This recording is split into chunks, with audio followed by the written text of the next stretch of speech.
خۆشحاڵین ئەوڕۆ لە شاری هەولێر جوانترین یاد کراوە لە ناو مۆزەخانەی ئەشرەفی هەولێر لەو یادەدا دیارە کۆمەڵە چاڵێکێکی هەمە چەشن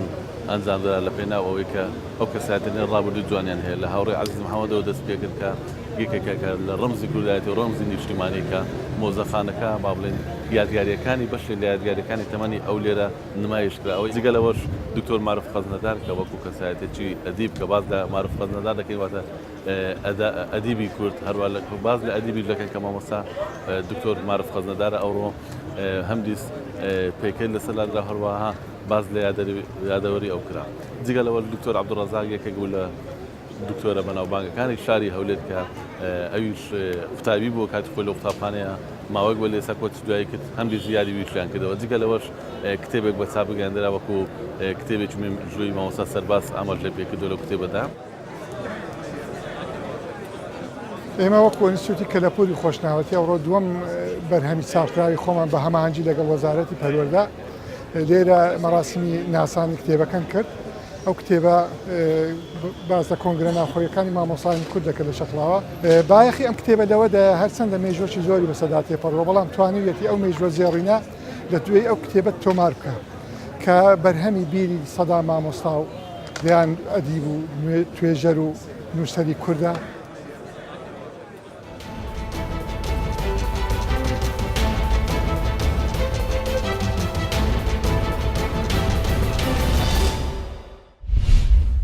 بێگومان جێگەرخوین زانی فەقیری زوڵم و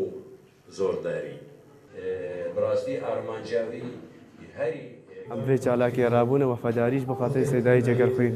وەکو سەیدای جێگەرخوین نەتەنێ باندۆرای سەر کوردستانە سەوری هەیە باندۆرای سەر هەشت پارچەی کوردستان هەیە سەیدای جێگەرخوین دامای هەڵبەت بە عالیە خۆرتادە گەلێک کە پشتگیریاوانات کرد گەرەکە ئەو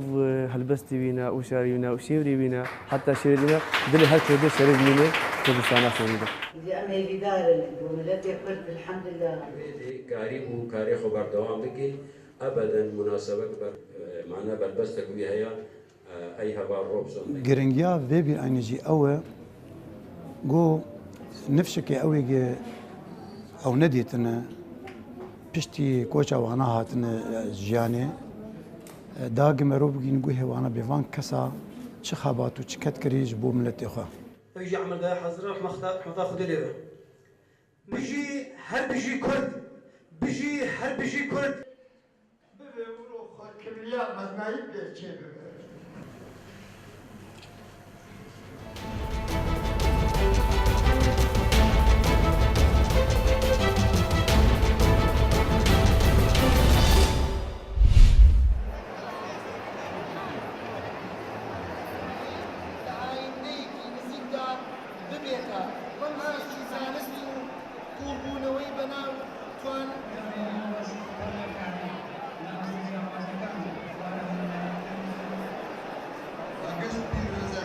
زانکۆی پۆلە تەکنیکی سلێمانی 3400 خوێندکاری ئامادەی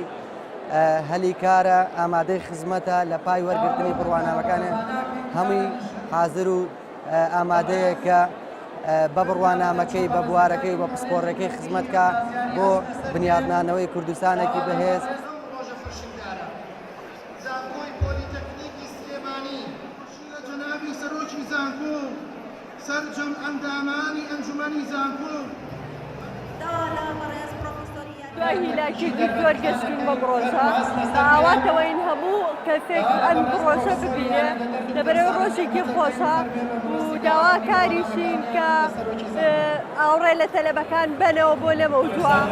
لەبەرەوەی ئەوەی تەخەڕوجی کردووە شەر نییە هەمووی تەعین بێ شەر نییە لەوە چێ هەمووی لە ماڵا بێ